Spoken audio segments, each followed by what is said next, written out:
Hello అండి అందరికీ. నేనైతే ఇక్కడ రాముల వారి ఫోటోని అలంకరించుకుంటున్నాను. బొట్టు పెడుతూ నాకు తెలిసిన కొన్ని విషయాలు మీకోసం. రాముల వారిని ఎక్కువగా తప్పుగా అర్థం చేసుకుంటూ ఉంటామండి. ఏమని? అసలు రాముల వారు సీతమ్మ తల్లిని ఎందుకు వదిలేశారు? సాకల అతను ఏదో చెప్పాడు కదా అని చెప్పి వదిలేశాడు అని చెప్పి కొంతమంది అంటారు. రావణుడు ఎత్తుకుపోయాడు అనుమానంతో వదిలేశాడని కొంతమంది అంటారండి.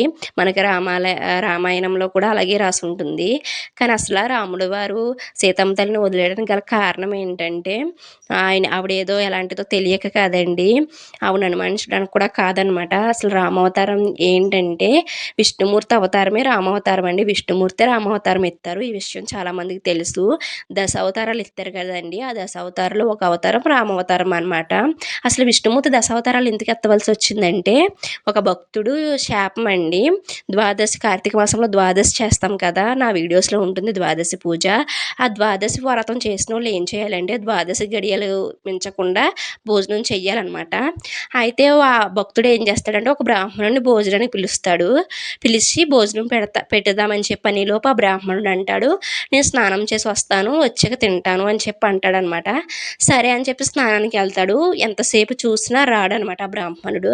రాకపోయేసరికి ఈయనేం చేస్తాడు, అయ్యో ఇంకా టైం దాటిపోతుంది, ద్వాదశి గడియలు వెళ్ళిపోతున్నాయి, ద్వాదశి గడియల్లోనే కదా భోజనం చేయాలి, ద్వాదశి గడియలు వెళ్ళిపోయాక భోజనం చేస్తే నేను చేసిన వ్రతం అంతా పోతుంది, అప్పుడు విష్ణుమూర్తికి కోపం వస్తుంది, కాబట్టి నేను ఏం చేయను, అలాగని తినేద్దామంటేనేమో నేను బ్రాహ్మణుని భోజనానికి పిలిచాను, అతిథి తినకుండా మనం తినకూడదు కదా, ఇప్పుడు నేను ఏం చేయాలని చెప్పి పాప ఆలోచిస్తాడంట. ఇంకెంతసేపు చూసినా ఆ బ్రాహ్మణుడేమో రాడంట. అప్పుడు ఇంకేం చేయాలో తెలియక ఏం చేస్తాడంట, సర్లే అని చెప్పి కొన్ని మంచినీళ్ళు అయితే తాగేస్తారంట. కరెక్ట్గా తాగుతున్నప్పుడే ఈ బ్రాహ్మణుడు వస్తాడంట. వచ్చి ఇంక వెంటనే కోపం వచ్చేసి ఆ బ్రాహ్మణుడికి, నువ్వు అసలు మంచినీళ్ళు ఎందుకు తాగుతావు, నన్ను అతిథిగా పిలిచినప్పుడు నేను తిని తాగకుండా నువ్వు తాగకూడదు కదా, అంటే నాకు అగౌరవపరిచావు నువ్వు అని చెప్పి కోపం వచ్చేసి ఎర్రటి కళ్ళు చేసేసుకుని వెంటనే శాపం పెట్టడం మొదలుపెట్టాడంటండి.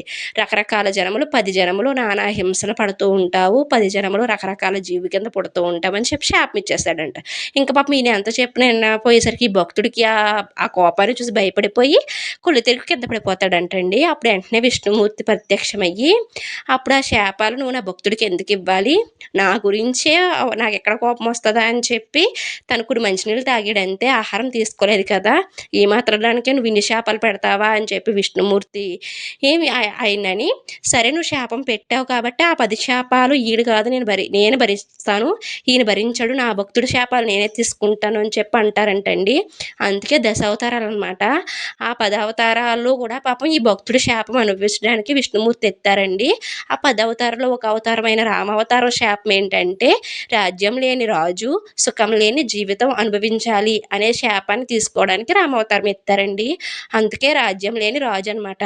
అయోధ్యకి రాజు ఎవరు అంటే రాముడు అంటాము, కానీ ఆయన రాజ్యాన్ని అనుభవించారా, లేదు కదండి. కాబట్టి సుఖం లేని జీవితం, భార్య బిడ్డలు లేకుండా పాపం జీవితం అంతా కష్టాలు పడతానే ఉంటారు రామావతారము. అదనమాట అండి రీజను. ఒక భక్తుడి కష్టాన్ని తీసుకుని విష్ణుమూర్తి రామావతారం ఎత్తారనమాట. అసలు ఆ అవతారం ఎత్తడానికే కారణం ఆ కష్టాలు అనుభవించడానికి అనమాట.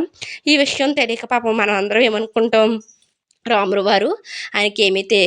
వారు అనవసరంగా సీతమ్మ తల్లిని వదిలేశాడు, అనుమానించి వదిలేశాడు, రాముడి కంటే రావణుడే బెటరు, రాముడు తీసుకెళ్ళినా సరే ఏమీ చేయలేదు, కానీ సీతమ్మ తల్లిని పాపం ఏమీ చెయ్యకపోయినా సీతమ్మ తల్లిని వదిలేశాడు రాముడు అని చెప్పి నానా రకాలుగా రాముడు వారిని అంటానే ఉంటామండి. కానీ రావణుడు ముట్టుకోలేదని అంటూ ఉంటారు కొంతమంది. రాముడు ఎందుకు ముట్టుకోలేదంటే రాముడికి శాపం ఉంది. ఏమని, ఏ ఆడదాన్నన్నా తనకి ఇష్టం లేకుండా కానీ నువ్వు ముట్టుకుంటే నీ తల 1000 చెక్కలు అవుతుంది అని చెప్పి రావణుడికి శాపం ఉంది. అందుకనే సీతమ్మ తల్లిని ముట్టుకోలేదు. అంతేగాని రావణుడు మంచోడు రాముడు చెడ్డోడు అని కాదండి. ఏంటో మరి జనము దేవుని కూడా నెగిటివ్ యాంగిల్లో చూడటం ఎక్కువైపోయింది టెక్నాలజీ అయ్యాక. ఎవరైనా రాముడు వారి గురించి ఈ టాపిక్ సంబంధించి మాట్లాడినా, సీతమ్మ తల్లిని వదిలేశాడు అని చెప్పన్నా, ఈ విషయం అయితే మీరు చెప్పండి.